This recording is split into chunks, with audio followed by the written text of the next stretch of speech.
Good afternoon, everybody, and thank you for coming to this press conference. I call this conference today to brief you on our leadership succession plans. You have seen the exchange of letters between me and DPM Heng, as well as a statement of the younger ministers. Let me explain briefly the background before I ask DPM to speak. After the recent Budget and Committee of Supply debates, DPM Heng spoke to me about the succession issue. I told him that I understood and respected his views. However, as he was chosen as the leader of the 4G team by the younger ministers, it was best for him to speak to the ministers himself. I therefore called a meeting of all the ministers, the SMSs, the MOSs, and the Speaker and SecGen of NTUC yesterday. DPM explained his decision to them.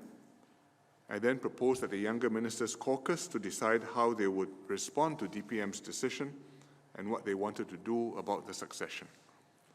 I asked Gan Kim Yong to chair this session as party chairman, and then DPM and myself and the two SMs left them to carry on. Earlier this afternoon, we met the PAP MPs to inform them of the outcome of these discussions. This press conference is to make the news public. I will now invite DPM Heng to speak, and then Kim Yong and Lawrence will brief you on the outcome of the 4G team's caucus and their response to DPM's announcement. Sweet. Well, good afternoon. More than 2 years ago, the 4G leadership chose me to lead the team. We have bonded as a team and have worked well together since. COVID-19 struck last year. The pandemic is still raging worldwide, and many expect this to be a prolonged crisis. The virus has also accelerated significant structural shifts, such as strategic competition between major powers, discontent with globalization, and the digital revolution.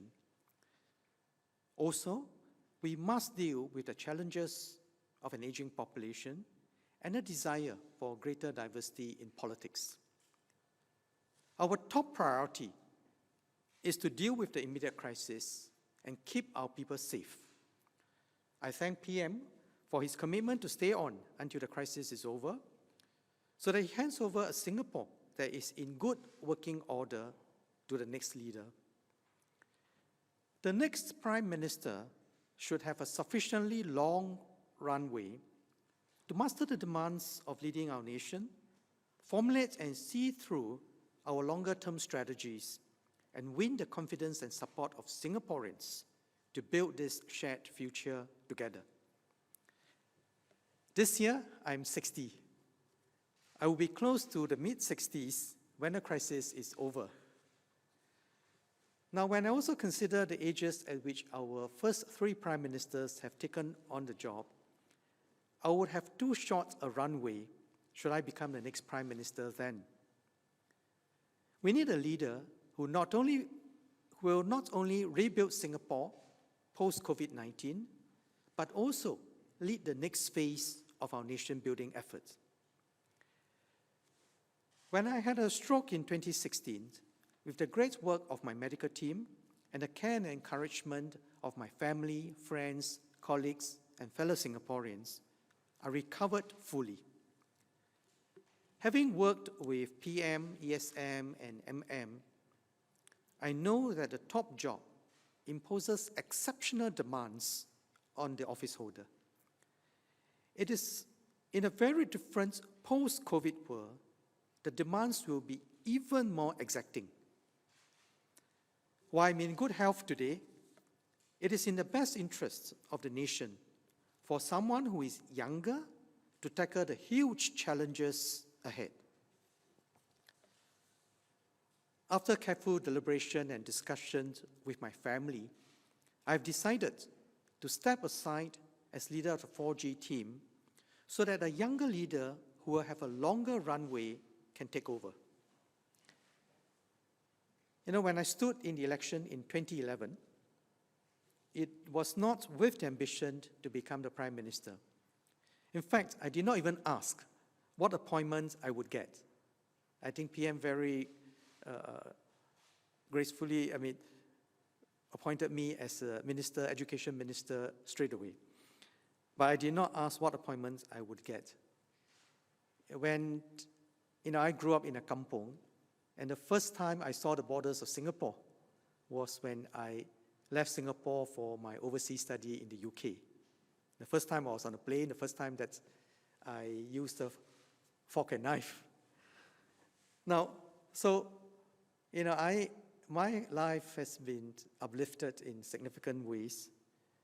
So has been my family and those of, my friends in school. So, when I was asked, so I've been in public service since the age of 19, and I've been serving in various capacity throughout. So when I was asked, in fact, several times, each time I turned down, but eventually I contested in the 2011 election. Now, I believe that Singapore politics should not be about self, but what is good for Singapore and how we can continue to create the conditions for our people to continue to uplift themselves, just as I have been uplifted. And which was why when PM appointed me as Education Minister, I was delighted because, the future of our nation is in giving our children the best possible education that we can give. So, Singapore politics is not about self, but what is good for Singapore. And I've been constantly thinking of what is in the best interest of Singapore and Singaporeans. And whether it is in Singapore's best interest if the runway for the Prime Minister is too short. And this is especially so in a post-COVID world, because I think the disruptions brought about by COVID will be very significant. So I appreciate the support of Singaporeans and have made the decision with the best interests of the nation and our people at heart. So together with PM and the senior ministers, I'll continue to mentor the younger ministers as the 4G develops and identify another leader from among them. I'll remain as Deputy Prime Minister and Coordinating Minister for Economic Policies, as well as Chairman, National Research Foundation. I'll continue to do my best in the service of Singapore and Singaporeans. Thank you. 副总理王瑞杰先生正式提出，他将把领导年轻部长的责任交给新的人选。年轻部长接受了他的要求。我告诉副总理，我了解并支持他的决定，但我希望他会继续在内阁服务。我很欣慰，他同意了。他将继续担任副总理兼经济政策统筹部长，以及继续领导 NRF 国立研究基金会，还有主持 JCBC， 那就是新中双边合作联合委员会等等。过去10年，副总理在我的内阁担任了重要任务。首先在教育部任职将近5年，接着在财政部也有5年半的时间。在这2个部门，他都推出了重点措施。特别是在过去1年，为了确保新加坡和国人能够应对我们这一代的危机，在短短的1年内推出了5项预算案，让我国的公有和企业能够安然脱险。我非常感谢副总理这份为国为民服务的热忱和爱心，相信年轻部长们能够继续从他学习到更多，让他们更有信心领导我国应付挑战，迈向未来。